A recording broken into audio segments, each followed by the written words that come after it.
Now that Jujutsu Kaisen has finally come to an end, allow me to revisit the final chapters and point out the 10 most disturbing facts about the ending.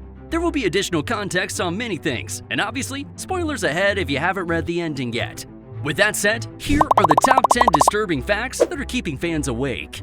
First, let's talk about how Kenjaku of all people is still around. In chapter 270, we get a page where Takaba is shown to be alive. He's having a conversation with his comedy partner, and what do you know? That partner looks exactly like Geto, which in turn means that the partner looks exactly like Kenjaku's last body. Now, you could argue that it's just Takaba's curse technique. He thought it'd be funny to have a partner that looks like Kenjaku, but if we're being real, this is just one of many moments in JJK where the author is simply laughing in our face.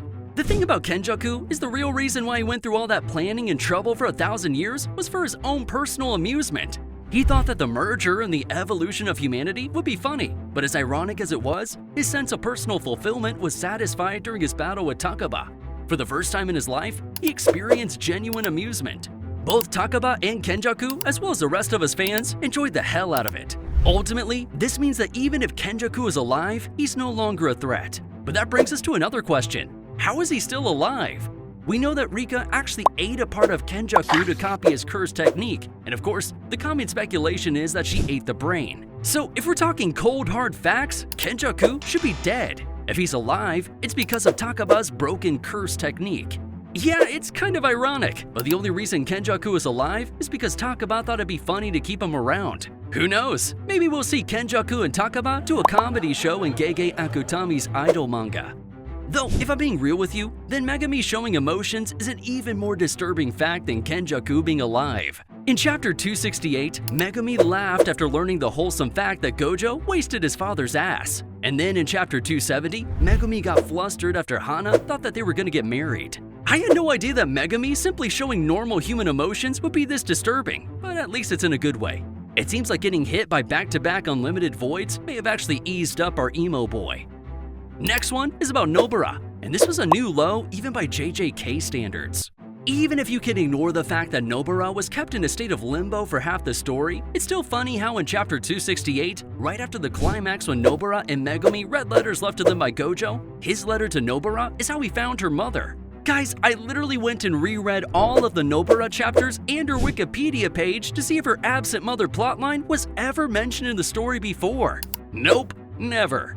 Which is what makes it so funny. Gege realized he did too little with Nobara and started giving her more breadcrumbs than usual. And who knew that Simple Domain will eventually become a subscription-based service? In chapter 269, Simple Domain lore and conflict was introduced, but it was also resolved in the same chapter because Mei killed the Simple Domain monopolist in a flashback. And now her plan is that when Kusakabe dies and the Simple Domain authority falls to her little brother Yui, she'll turn it all into a subscription-based service. Of course, paying for a simple domain every month is still better than not having a simple domain. Though, just imagine a curse unleashes his domain on you, but you forgot to pay for the subscription this month. Another fact about the ending is that Yuta absolutely carried the gang through the entire Shinjuku showdown. He killed Kenjaku, jumped Sukuna with the rest, unleashed Jacob's ladder, and ended up coming back in Gojo's body even after getting hit by Sukuna's world-cutting slash. All of Yuta's plans worked. In fact, his authentic mutual domain may have also worked to destroy Sukuna if only Megumi also locked in. Wait, so what's so disturbing about this?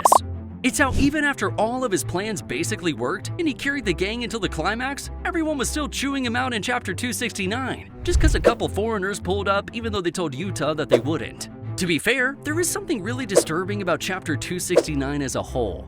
These guys just killed the strongest sorcerer in history, and yet they're having a full-blown discourse about all the ways they could have won better. And to make it worse, Yuta is the one getting flamed. To remind you of how hard Yuta carried the gang, let me tell you that after killing Kenjaku, it was his Jacob's Ladder that first weakened Sukuna's hold on Megumi. It was thanks to the Jacob's Ladder that Yuji's soul punches started working. Naturally, it was because of Yuta's domain that Maki was able to pull a sneak and punch through Sukuna's heart.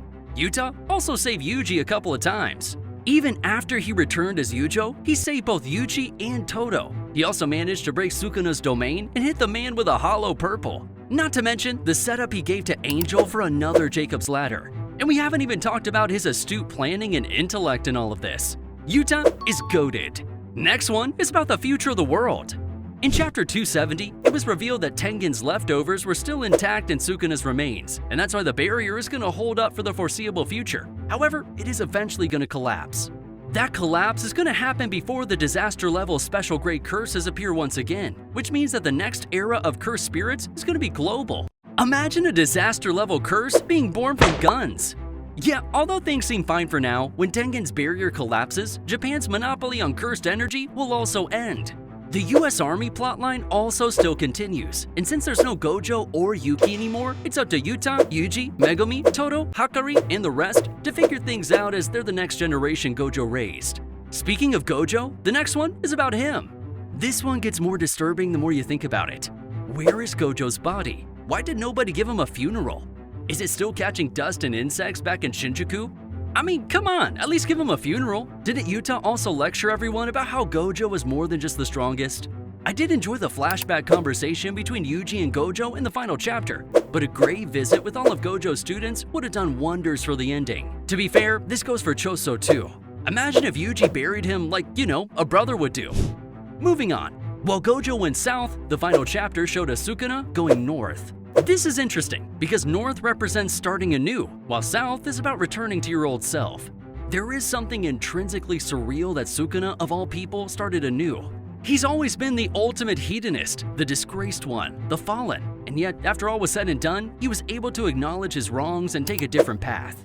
I mean, you're finally doing something right when Mahito calls you out on it, right? Sukuna's relationship with Yorome is still unclear, but it seems more like that of a father figure and a child.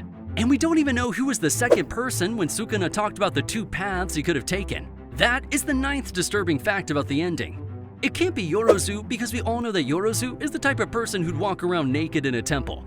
The person in Sukuna's mindscape seems the exact opposite of Yorozu. She's a modest girl wearing traditional clothes. Maybe Sukuna had a childhood sweetheart? Honestly, this is what's so disturbing about JJK. Gege-sensei quite literally just introduced a new character in Sukuna's lore in the final chapter and refused to elaborate. We need the Heian era flashback arc right now.